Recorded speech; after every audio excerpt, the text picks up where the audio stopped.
Bonjour à tous, aujourd'hui on se retrouve pour une vidéo sur les auras. Alors qu'est-ce que c'est une aura? C'est une bulle de protection invisible qu'on a autour de nous, qu'on peut percevoir avec le troisième œil si on est médium parfois, ou alors grâce à des photos en fait d'aura, puisqu'il existe des personnes qui font des photos d'aura. D'accord? Donc on a plusieurs auras, donc plusieurs bulles de protection de couleur invisible qui vont protéger différentes choses. Donc, on a l'aura physique qui va protéger le corps physique de tout ce qui peut être négatif pour nous au niveau physique. Et donc, protéger le corps physique en général. On a l'aura éthérique, le corps éthérique qui se trouve ici. Et donc, l'aura éthérique qui va protéger les corps énergétiques, d'accord? On a l'aura mentale qui va protéger la sphère mentale et donc les pensées négatives, la maison mentale en fait en général. Voilà, il y a plusieurs en fait auras et plusieurs couleurs aussi. Donc, par exemple, un enfant qui vient de naître, il va avoir une aura à dominance rose, puisqu'un enfant qui vient de naître, il n'a pas encore eu d'épreuves, il n'a pas encore eu de chemin à faire, pas encore eu de choix et pas encore eu de leçons. Donc, il est uniquement amour. Donc, toutes ces auras, que ce soit l'aura physique, mentale ou éthérique, ils vont être toutes roses. Voilà. Quelqu'un, par exemple, de plus évolué dans la vie, ça dépend de la personne qu'il est. Parce que si c'est quelqu'un qui est dans le social, le rapport aux autres, la communication, il va avoir des auras à dominance bleue. Parce que le bleu, c'est tout ce qui est communication, rapport aux autres et social. Quelqu'un qui est dans le domaine de l'autorité, qui est médecin, juge, pompier, avocat, il va avoir des auras à dominance rouge.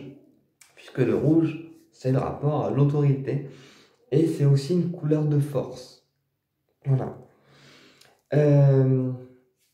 Quelqu'un qui va être guérisseur, magnétiseur, médium, il va avoir une aura verte, d'accord, pour la guérison, et violet pour la spiritualité. Ok? Par contre, on va voir aussi que dans certains cas, les auras peuvent mélanger leurs couleurs.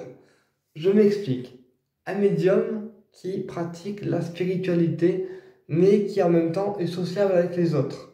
Il va avoir une aura verte et violet, de par son domaine spirituel, mais comme il est sociable, eh bien, il va avoir aussi une aura bleue. Donc, il y aura trois couleurs de mélanger, vert, violet et bleu. Ok? Quelqu'un qui est juge, avocat, pompier et qui a un statut autoritaire avec les gens extérieurs, mais en revanche qui donne de l'amour ou qui est sociable avec les gens de sa vie en général, il va avoir une aura rouge, d'accord, rose et bleu. Voilà. Donc pareil, il y aura trois couleurs de mélanger. Voilà. Et donc toutes les auras sont importantes et donc il faut les entretenir.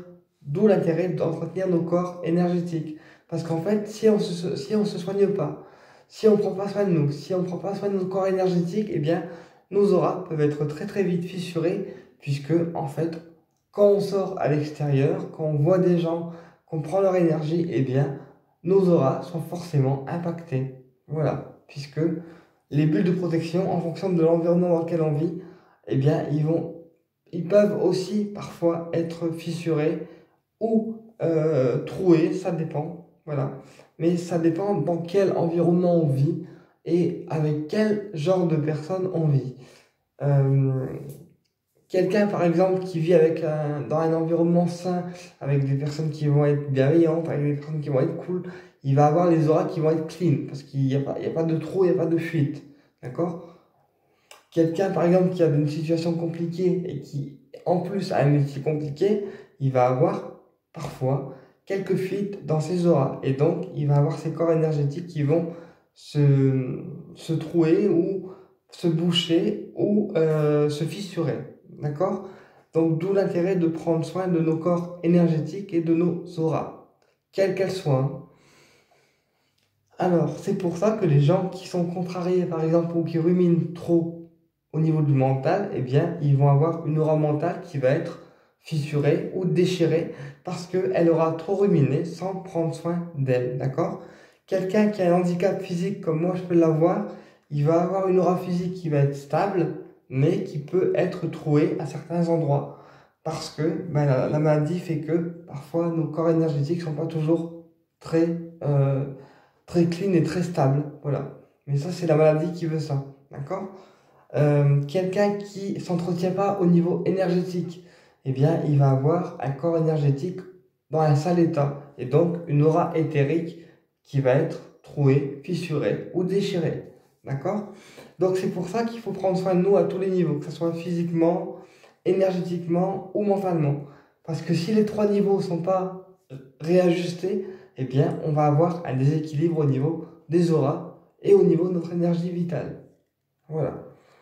Donc, j'espère avoir été assez clair sur cette vidéo, qu'elle vous a apporté des réponses sur les auras. Naturellement, je ne connais pas tout, hein. C'est grâce à mon collègue Thomas que j'ai appris des choses sur les auras en assistant à une conférence. Mais je ne connais pas tout le sujet non plus. Donc, j'ai transmis uniquement mes connaissances. Voilà. On se dit à très bientôt pour une prochaine vidéo. Et merci d'avoir écouté.